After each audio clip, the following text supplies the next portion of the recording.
Alors, j'ai fait beaucoup de vidéos cette semaine. 63, c'est le record. Toutes chaînes confondues, j'ai jamais fait autant, quoi. Alors, je vais essayer d'aller vite hein, pour résumer, parce que sinon ça va durer une éternité, c'est pas le but non plus. Et bienvenue à tous les nouveaux qui ont rejoint la chaîne. Vous êtes plus de 200 à avoir rejoint la chaîne ces dernières semaines, là, en tant qu'abonné, donc bienvenue à vous. Et merci de votre fidélité. On commence avec Helmut Marko qui tacle violemment la FIA et la qualifie d'incompétente suite à ce qui s'est passé au Qatar. Nouvelle altercation verbale entre Wolff et Horner, une de plus j'ai envie de dire. Michael Masi revient sur la convocation de Horner qui avait manqué de respect à un commissaire. On rappelle qu'il s'est pris juste un avertissement au final, Horner, même pas d'amende quoi. Bottas, qui dénonce un traitement inégal entre lui et Hamilton concernant sa voiture. Peut-être des évolutions en moins pour Valtteri, ce qui expliquerait son manque de rythme par rapport à Hamilton. Courage Valtteri, plus que 2 courses chez Mercedes. Un podium qui fait du bien au moral, qui fait du bien plutôt. Pas fou. Oh là là, vous m'avez même pas dit en commentaire, c'est un scandale. Prometteur donc pour 2022. Attention à pas s'enflammer, c'est bien, mais faut voir ce que ça va donner l'année prochaine. Pour Alain Prost, Alonso est le meilleur pilote du plateau actuel. Alors ça, c'est son avis, hein. On rappelle qu'il est consultant chez Alpine, donc pas sûr qu'il soit très objectif. Alain Hamilton, c'est trop tôt pour célébrer, il faut se remettre au travail pour les 2 prochaines courses qui arrivent. Il a raison, Hamilton n'a rien à gagner. Il a encore 8 points de retard au championnat pilote. Toto Wolff, Hamilton a piloté comme un super-héros au Qatar. Et oui, Hamilton bientôt chez les Avengers. Horner décrit Verstappen comme sensationnel au Qatar. Les louanges se poursuivent, hein, que ce soit chez Wolff ou chez Horner, pour leurs pilotes respectifs. Norris très remonté envers les pneus Pirelli qu'il qualifie de dangereux. Ah, moi je dirais quand même que c'est plutôt les écuries qui ont pris de gros risques hein, avec les pneus durs là. Faut pas s'en prendre tout le temps à Pirelli non plus quoi. Hülkenberg est impressionné par le niveau d'Hamilton depuis le Brésil. Un mental d'acier selon Le Mans. Masi justifie la lenteur des prises de décision des commissaires. Pour lui tout va bien, c'est normal que ce soit si long. Ah bah écoutez, c'est magnifique alors. Quelle mauvaise foi ce Michael Masi. Marco déclare que Red Bull gagnera à Jeddah, sur la terre de Mercedes. Toujours assez arrogant ce monsieur, ça change pas. Horner voit plus Verstappen en outsider malgré sa première place actuelle au championnat. Bah, sur le papier, la Mercedes semble être revenue au niveau, voire devant la Red Bull, donc effectivement, faut voir ce que ça peut donner. AlphaTauri a beaucoup trop usé ses pneus au Qatar, ce qui expliquerait donc sa contre-performance. Ensuite, on passe à Mercedes qui n'explique pas pourquoi Hamilton était si rapide à Losail. Selon eux, c'était pas prévu qu'il soit si rapide. Bon, entre ce qu'ils disent et ce qui est vrai, ça. Yann Lammers et Keith Van Den Grint n'ont plus aucun doute. N'ont plus aucun... Oh là là, les gars, je fais n'importe quoi dans les titres. C'est ça d'aller vite. Hein. N'ont plus aucun doute sur la légalité de la Mercedes. Et on peut dire qu'ils sont objectifs, hein, parce que c'est 2 Hollandais fans de Verstappen. Donc, Masi répond aux pilotes de F1 et les accuse eux-mêmes d'inconstance. On lui se fout de plus en plus de la gueule des pilotes, hein, franchement. Hein. Et des fans aussi, au passage. Wolff se dit surpris que Mercedes lutte encore pour les titres mondiaux cette saison. Alors quand il dit par contre que Red Bull est toujours supérieur à Mercedes, je suis pas trop d'accord hein, pour le coup. Au Qatar, 3 personnes ont été testées positives au Covid-19. Le virus rôde toujours dans le paddock. Espérons que les pilotes soient pas contaminés. Hamilton revient sur la difficulté de régler sa monoplace cette saison. La diva Mercedes, difficile à régler. Kubica reste le pilote de réserve d'Alfa Romeo en 2022. Le sponsor polonais Orlen reste en place dans l'équipe, donc il lui paye son baquet au passage. Michael Masi est contre la mise en place de commissaires permanents. Selon lui, tout est bien comme ça, donc il veut pas de changement. C'est incroyable.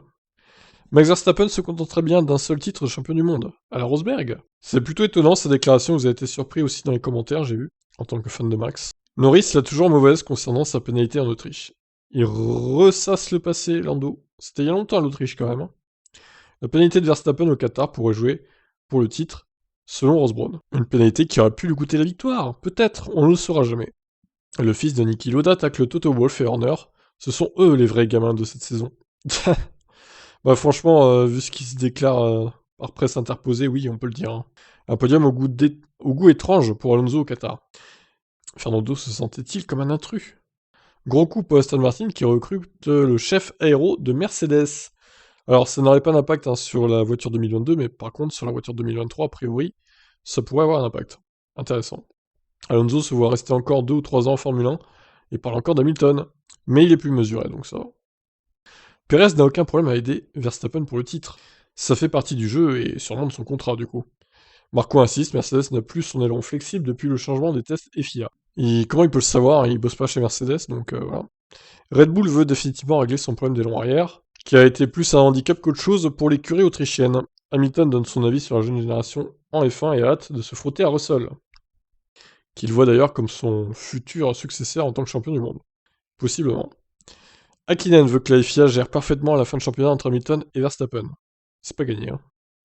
Ensuite, Hamilton revient sur l'accrochage de Silverstone et pose une question qui fâche. Et si Hamilton avait fait comme a fait Verstappen au Brésil? Ah ah. Le Grand Prix d'Espagne à Barcelone prolonge jusqu'en 2026. Ça, c'est pas la plus grande nouvelle de tous les temps, mais bon. Parce que niveau passionnante... Enfin, elles sont pas passionnantes les courses en Espagne, justement. C'est pas les meilleures, hein. Grand Prix d'Arabie Saoudite, il y aura 3 zones de DRS à Jeddah. Je sens qu'il va se passer un drame total à Jeddah, il va y avoir des crashs et tout là. Seidel critique Red Bull et Mercedes des joutes verbales qui vont trop loin. Lui aussi, il a raison, Binotto va en finir avec cette saison 2021 qu'il qualifie d'insupportable. Bon ça, Ferrari est 3ème, c'est pas mal. Perez élogieux envers Gasly, il mérite une place dans un top team vu ses perfs chez AlphaTauri. Attention, hein, Perez, il pourrait trop piquer ta place du coup. Hein. Steiner qualifie ce dernier triplé de course comme étant le plus difficile de l'histoire de la F1. Effectivement, il a pas tort.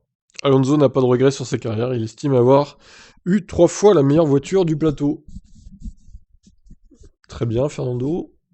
Verstappen milite pour une augmentation des pénalités moteurs dans le futur.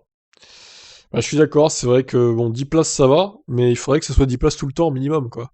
Parce que 5 places par-ci par-là, c'est pas excessif, quoi. Hein. C'est même trop peu. Prost pense qu'Hamilton et Verstappen sont au même niveau. Donc derrière Alonso, selon lui. Bottas espère que Mercedes rééditera ses bonnes performances en Arabie Saoudite. Eh ben, on verra ça. Normalement oui, mais c'est pas sûr. Mazzi ne veut pas faire... Oh là là, mais qu'est-ce que c'est que ce titre? Ah non, Mazzi ne veut pas que l'erreur de position sur la grille de Bottas au Qatar se reproduise. Non, j'ai rien dit, c'est bon. Tout va bien. Une erreur administrative selon lui. Eh ben oui, effectivement, heureusement ils ont vite corrigé leur erreur, du coup. Norris pousse un coup de gueule concernant ses fans toxiques. Des anecdotes croustillantes. Massa donne son avis sur le duel Hamilton-Verstappen. Un air de Senna Prost, selon lui.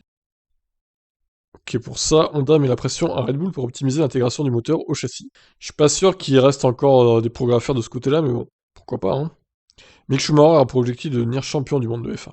Il va falloir changer d'équipe hein, pour ça. Même Dimitri Mazepin a payé de sa poche le nouveau châssis de son fils chez As. Vous vous rendez compte? Bientôt Mazepin Grand Prix, du coup. Vettel n'est pas du tout heureux de courir à Jeddah. Son contrat lui oblige, il n'a pas le choix. Pour Ralf Schumacher, Verstappen n'a plus aucune chance de titre, du fait de l'avance de Mercedes. Alors, quand le pilote en question est quand même en tête du championnat, donc on peut pas dire qu'il ait plus aucune chance de titre. Ça serait exagéré. Maintenant, si la Mercedes est supérieure à Red Bull sur les 2 dernières courses, effectivement, ça va se compliquer. Parce qu'il lui suffit de gagner les 2 courses, Hamilton il est champion quoi qu'il arrive, quoi. Même si Verstappen finit 2ème et fait le meilleur tour à chaque fois, par exemple. Vu qu'il n'y a plus de course sprint, ça serait gagné pour Hamilton. Mais bon, c'est pas encore fait, hein. Verstappen rigole de l'amende reçue par Hamilton au Brésil. C'est vrai que c'est 10 fois moins quand même. Hein. La F1 doit trouver des solutions contre le dérèglement climatique selon Ross Brown. Oui, bah à voir. Hein. Je suis pas sûr que les carburants synthétiques soient la solution justement, mais bon. Weber s'exprime sur son poulain Oscar Piastri. Et un petit point sur le classement en F2 aussi. Pas d'équipe d'usine gérée depuis l'Allemagne pour Volkswagen selon Jos Capito. Alors la news triste de la semaine, Sir Frank Williams, donc le fondateur de Williams F1, s'est éteint, il est décédé donc ce dimanche 28 novembre. RIP, Frank. Williams, c'est une écurie historique en Formule 1, clairement. Au même niveau que Ferrari, McLaren, etc.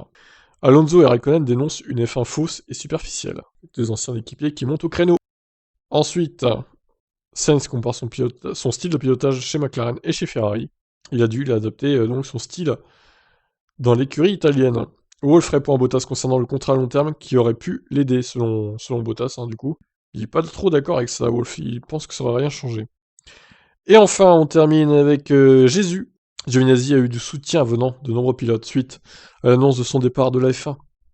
Mais ça ne changera rien pour lui, malheureusement. Voilà, bah écoutez, énormément de vidéos faites cette semaine. On se retrouve dès demain lundi pour 12 Actu F1 avec du coup la semaine de course à Jeddah. On arrive dans la dernière ligne droite de la saison. Ça y est, c'est fait là. Plus que 2 courses qui vont se suivre en plus à une semaine d'intervalle finalement. Donc on va voir ce que ça va donner. Et je vous invite évidemment à vous abonner à mes autres chaînes, notamment Tip Stories, hein, pour suivre les lives Formule 1. Les liens sont dans la description. Allez, à demain. Ciao, ciao.